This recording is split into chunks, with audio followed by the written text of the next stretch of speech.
السلام علیکم۔ محمد ابو بکر صاحب جو کہ آج کل ڈنمارک میں مقیم ہے، وہاں ان کا اپنا کاروبار ہے۔ وہ سال میں 6 مہینے کاروبار اور فیملی کو دیتے ہیں اور 6 مہینے اسلام کی تبلیغ کے لیے رکھے ہوئے ہیں۔ اس دوران وہ دنیا سے تقریباً لا تعلق ہوتے ہیں، یہاں تک کہ موبائل بھی ساتھ نہیں رکھتے کیونکہ وہ ٹائم خالصتاً اللہ تعالیٰ کے لیے مختص کرتے ہیں۔ آپ سنیے ان کی کہانی انہی کی زبانی۔ میرا نام جبیل مسیح تھا، میرا تعلق لاہور سے تھا۔ کافی عرصہ پہلے لاہور کے کچھ شرق پسند عناصر جو خود کو نام نہاد مسلمان کہتے تھے، انہوں نے ہماری بستی کو آگ لگا دی تھی، جس میں میرے فالج زدہ والد صاحب اور معذور بہن جل کر کوئلہ ہو گئے، کیونکہ ہمارے مذہب کے تمام لوگوں کے گھروں کو آگ لگا دی گئی تھی، جس میں کافی لوگ جل کر یا جلس کر مر گئے تھے اور گھر تقریباً سارے ملیا میٹ ہو گئے تھے۔ تو مجھے یہ بھی اندازہ نہیں تھا کہ مجھے ملنے والی جل کر کوئلہ ہوئی لاشیں میرے والد صاحب اور بہن کی تھیں یا میں نے کسی اور کو دفنا دیا تھا۔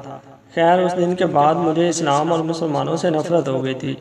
میں نے بیرون ملک جانے کے لیے کوششیں شروع کر دی تھی۔ میری نظر یورپی ممالک پہ تھی، مگر لاکھ کوشش کے بعد بھی مجھے ویزا نہیں مل رہا تھا۔ جس جگہ ان دنوں میں والدہ صاحبہ کے ساتھ مقیم تھا، وہاں میرے آس پاس کے سب گھر مسلمانوں کے تھے، مگر میں نے کبھی وہاں اذان کے وقت خاموشی ہوتی یا کاروبار بند ہوتے نہیں دیکھا تھا۔ لوگ مسلمان اور عاشق رسول صلی اللہ علیہ وسلم کے کہلاتے ضرور تھے، مگر جہاں تک میں نے اسلام کو جانا، اس کے مطابق ان کے اعمال بالکل بھی نہ تھے۔ میرے بالکل پڑوس میں آباد فیملی میں ایک چھوٹے سے گھر میں 6 بہن بھائی اور ان کے والدین مقیم تھے۔ ایک بھائی شادی شدہ تھا جس کی بیوی کا نام فاطمہ تھا۔ وہ گھر بھر کے افراد کی نہ صرف ملازمہ بلکہ ذاتی جاگیر بھی تھی۔ جب جس کا دل کرتا اس کو پیٹ دیتے۔ میں نے خود اپنی آنکھوں سے دیکھا اس کے معصوم بچے اپنے ننھے ہاتھوں میں قرآن کے سپارے پکڑے اپنے والد، چچا، دادا، پھپھو، دادی وغیرہ کو ان سپاروں کے واسطے دے رہے ہوتے، مگر ان نام نہاد مسلمانوں کو خوف خدا کہاں آتا تھا۔ انہوں نے صرف قرآن پاک کو پڑھ رکھا تھا، سمجھنے کی زحمت تو کبھی ہی نہیں کی تھی۔ عمل کرنا تو ان کے لیے ناممکن تھا، کیونکہ انہیں قرآن پاک کا علم ہی نہ تھا۔ میری والدہ صاحبہ کا اور میرا روزگار بھی لوگوں کے گھروں میں کام کرنا ہی تھا۔ میری والدہ صاحبہ نے فاطمہ سے بھی تعلقات استوار کر رکھے تھے۔ ہم لوگ کئی بار مہینے بعد بچ جانے والی رقم بھی فاطمہ کو دے چکے تھے تاکہ اپنا علاج کروا لیا کرے، کیونکہ ان کے جسم پر ہر وقت سسرال اور شوہر کے تشدد سے زخم بنے رہتے تھے اور اس کے پاس سے خون کی بدبو آتی رہتی تھی۔ میری والدہ صاحبہ نے پوچھا تھا کہ تم ان لوگوں کی جان چھوڑ کیوں نہیں دیتی، واپس چلی جاؤ اپنے میکے میں، جس پر فاطمہ نے رو کر بتایا تھا کہ اس کے میکہ میں صرف ان کے والدین تھے، بہن بھائی کوئی نہیں ہے، ایک چچا ہے جو ساری جائیداد پر قابض ہو چکا ہے، اگر واپس گئی تو وہ مجھے اور میرے بچوں کو بھی صرف اس چند لاکھ کی جائیداد کے عوض مروا دے گا۔ میرے پاس اللہ تعالیٰ کی ذات کے سوا کوئی ٹھکانہ نہیں، لہٰذا میری کوشش ہے کہ کسی نہ کسی طرح میرا گھر بسا رہے۔ میری والدہ صاحبہ خاموش ہو گئیں، مگر فاطمہ کا گھر زیادہ عرصہ نہ بچ سکا۔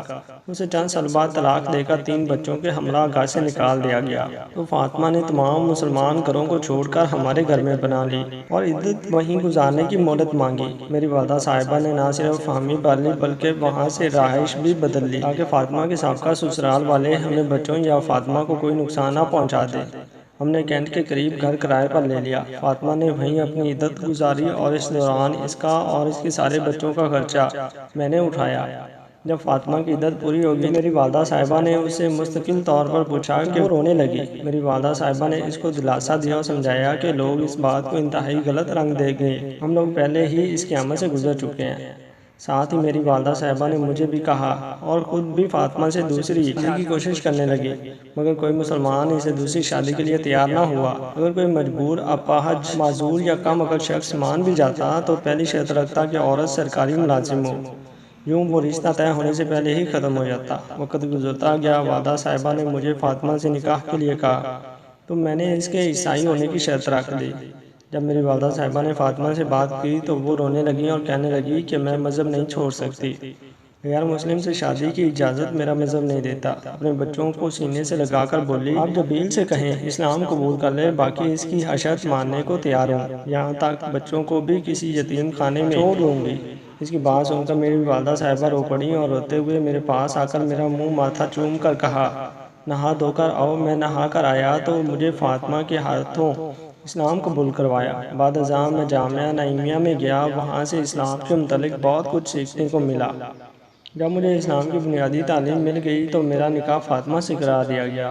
میں نے زندگی میں کبھی اپنی بیوی سے اونچی آواز میں بات نہیں کی، اور جب سے مجھے پتہ چلا کہ یہ نام میرے نبی کریم صلی اللہ علیہ وسلم کی بیٹی کا تھا، میری نظر میں میری بیوی کا مقام اور بھی بڑھ گیا۔ میں اپنی والدہ کا انتہائی مطیع اور فرما بردار ہو گیا، اور یہ سب کچھ اسلام سے سیکھا۔ تقریباً 3-4 سال میں الحمدللہ میں نے بہت سارا اسلام سیکھ لیا، اور جب میں نے قرآن پاک کا باترجمہ مطالعہ مکمل کیا تو خاص کر پتہ چلا کہ کتابی اسلام اور آج کل کے مسلمانوں کے اسلام میں بہت فرق ہے۔ اسی دوران میری والدہ صاحبہ بھی مسلمان ہو گئی، اور میں نے ایک بار پھر بطور مسلمان ڈنمارک کے لیے اپلائی کیا تو میرا بیوی، بچوں اور والدہ صاحبہ سب کا ویزا نکل آیا۔ ہم سب لوگ جب سے یہاں سے منتقل ہوئے کبھی پلٹ کر واپس نہیں گئے۔ یہاں میں نے دنیا بھر کے مسلمانوں کو دیکھا، بڑے بڑے علماء سے بھی اسلام کے متعلق سیکھا، اور اس نتیجے پر پہنچا کہ پاکستان سمیت دنیا کے مختلف کونوں میں لوگ جو کچھ اسلام کے نام پر کر رہے ہیں وہ محض جہالت ہے۔ اسلام ایک بہت ہی خوبصورت اور مکمل دین ہے۔ یہاں میں نے اپنا کاروبار شروع کیا جو چل نکلا۔ الحمدللہ آج بہترین کما رہا ہوں اور والدہ صاحبہ کی خدمت بھی کر رہا ہوں۔ اسلام کی تبلیغ کے لیے دولت اور وقت لگا رہا ہوں۔ میری سب مسلمان بھائیوں اور بہنوں سے گزارش ہے کہ ایک بار قرآن پاک کو باترجمہ پڑھیں اور سمجھیں اور حدیث کا مطالعہ بھی کریں۔